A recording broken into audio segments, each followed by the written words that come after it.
everybody, today we are strumming along to The Thunder Rolls by Garth Brooks, but we're approaching it a little bit differently. We're going to change the key and play out of an A minor position, alright? So if we want to picture this musically on our circle of fifths, in the original version, we start off on a D minor and we will play through the song using a B flat, an F, and a C, as well as an A major chord. But we're going to crank everything one little notch clockwise, start off on this A minor, therefore using the chords of C, F, G, as well as an E major. Okay, important before we get started, I am playing without a capo today because that makes things easier, but generally speaking, I will have my capo on the 3rd or 4th fret when I play this song live, depending on how I feel. But for this case, we're not playing with any capo, but by all means, feel free to slap one on if you are learning this song. We're starting off on the verse. We'll get to the intro towards the end of the video because I want to spend a little bit of time on that. Playing through the first verse, it'll sound like this. 3:30 in the morning, not a soul in sight, E major. The city's looking like a ghost town on a moonless summer's. Back to the A minor. Raindrops on the window, there's a storm moving in. E major, heading back from somewhere he never should have been. Okay, important to note on that E major, I do think there's a couple parts in the song where it might stay on that chord a extra beat or two, so be careful. Normally when I play the song live, I really let that ring out, kind of make it be mysterious before I go back into and the thunder rolls. Okay, so there is a pre-chorus to the song, the part of the song that goes and the thunder rolls, and the thunder rolls, all right? And so that comes after our verse, right before the chorus, and it'll sound like this, all right? This is the verse.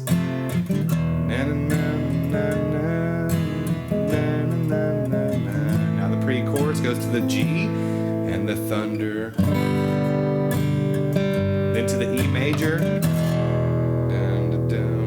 The thunder rolls. Alright, so that G to the E major, right? We can play a walk down that's going to make it sound more like the record, where the record goes dun dun dun and the thunder rolls.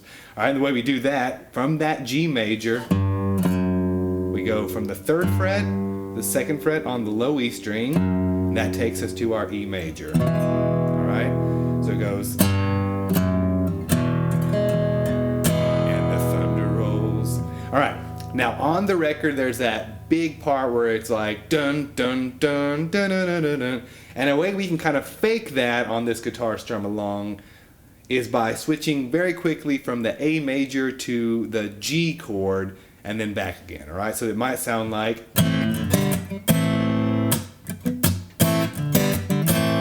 that'll take some practice, but just kind of play with it, right?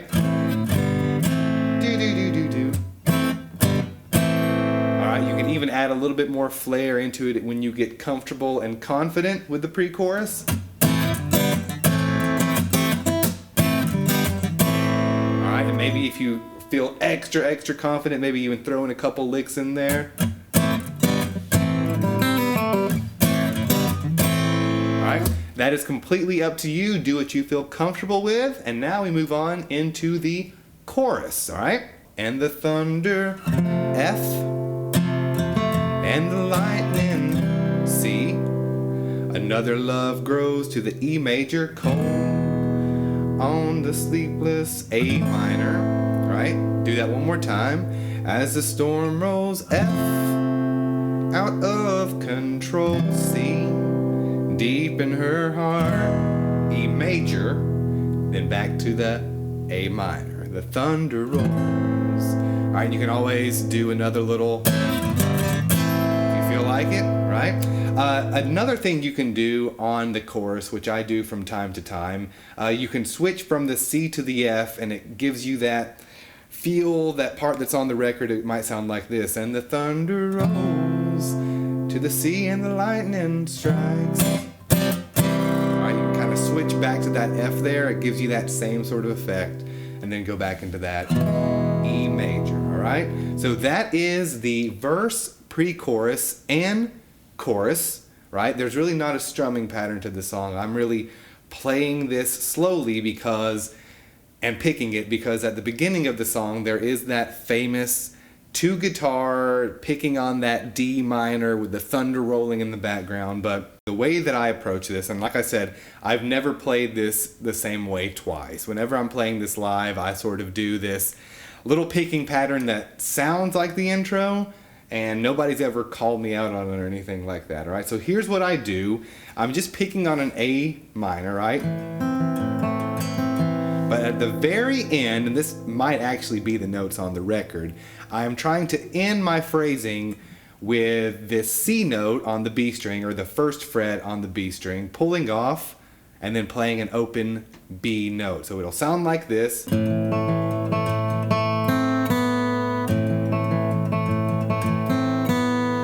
And that's how I do it. And what I play in between that changes, like I said, every single time.